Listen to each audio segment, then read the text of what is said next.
Dayglow was done on 8-track, very low tech in someone's basement, and we did Far Gone at Waterfront Studios in Hoboken, which is actually Lenny Kravitz's studio. It's full of nice, expensive, old gear, and so it's a lot cleaner, but we were spending a lot more money, and we didn't really have time to experiment. I think, maybe comes across as way more straight ahead, as opposed to a little more trippy like Far Gone or Dayglow.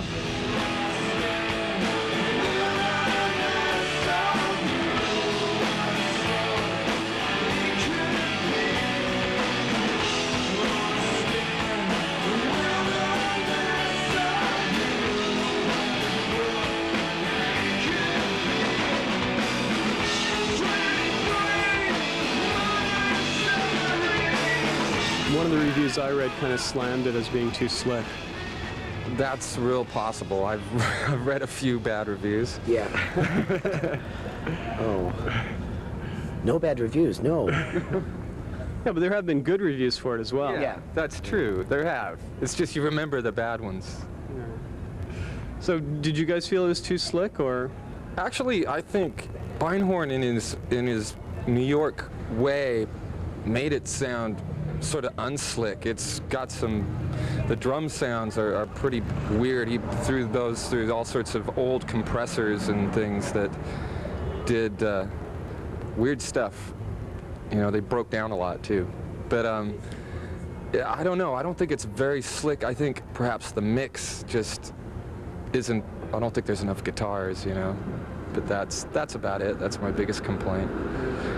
From what I understand, the production is actually keeping some alternative commercial radio stations in the States from playing it because it's actually not slick enough in a certain respect.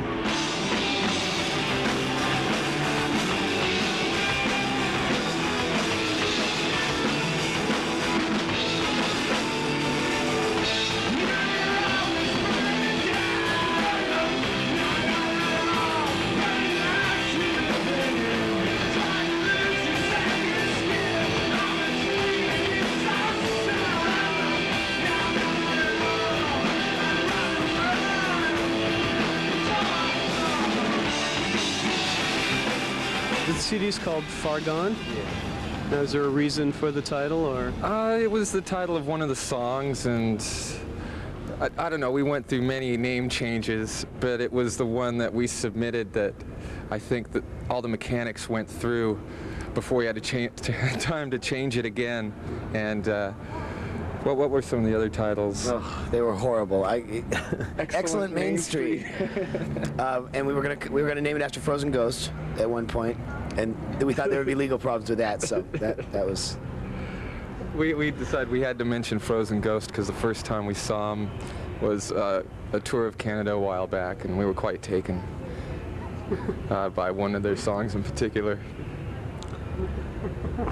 I don't know, you're gonna have to explain this now. I hate to say it. Okay, for days. The first time we went to Canada, or maybe the second time, we were in a hotel somewhere, and they were in the middle of a Frozen Ghost marathon on Much Music, and we were just sitting there, and we saw 90 minutes of Frozen Ghost videos, and we got a couple of the songs down. Make my mind up for me. Yeah, it was. Yeah, that was the one. It was all very exciting at the time.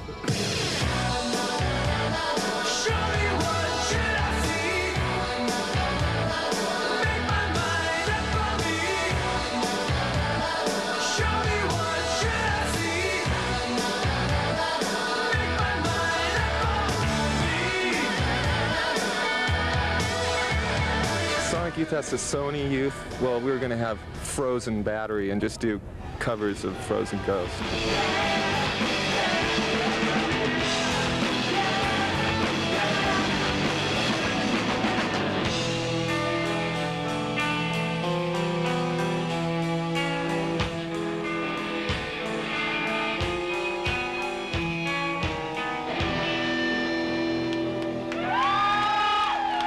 What's your relationship with Sub Pop these days?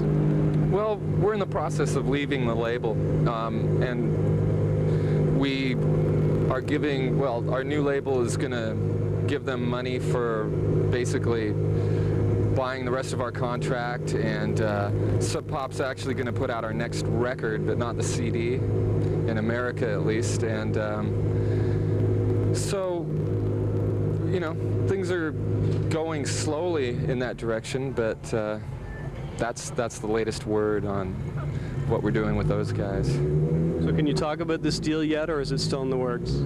Well, it's in the last final little stages. We're gonna go to Atlas Records, which is a subsidiary of Polygram, and the great thing about them is they're very much an independent label too. If we want to call up the president of the company at home, we can do that. You know, try getting a hold of Donnie Einer from Columbia or something. You know, and I don't think so.